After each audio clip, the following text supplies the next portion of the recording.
This is a blue silicone case from Arfun. Now, Arfun produced this very simple, lightweight case. It's one piece. You can see it's got kind of a hinge section built in here. This is their midnight blue color, which this case is available in a lot of different color options.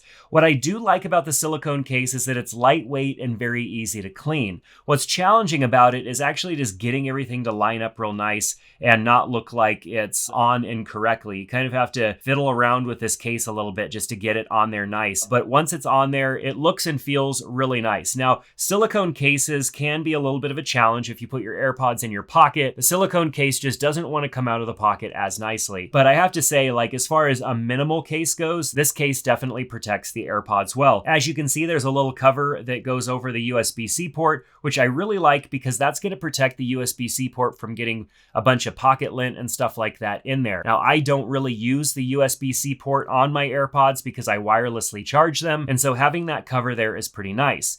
Now, one thing that I don't like about this is that this rises up a little bit, and so the AirPods are going to sit up a little bit off of the table. And so wireless charging is probably not going to be as efficient there. I haven't tested this to see if it slows things down a lot, but I did notice when I put this on my wireless charger that it sits up a little bit higher. It still wirelessly charges, but I do know that the further away that you get from the wireless charger before disconnecting from it, the slower the charging. So this is definitely going to hinder things unless you have a smaller wireless charger that just goes over the back and isn't going to be affected by this hinge. But I have to say, like, as far as simple, easy AirPods cases go, this definitely fits the bill. And as you can see here, we could see the light ever so faintly through the case, and so that's nice. And it also comes with this clip that we can attach here, or you could just put it right through like that. So I wouldn't want to stress this too much, but it is nice that it comes with a clip, because if you're constantly losing your AirPods to your bag or a purse or whatever, the clip makes it easy for you just to attach it to something, and then you always know where your AirPods are going to be.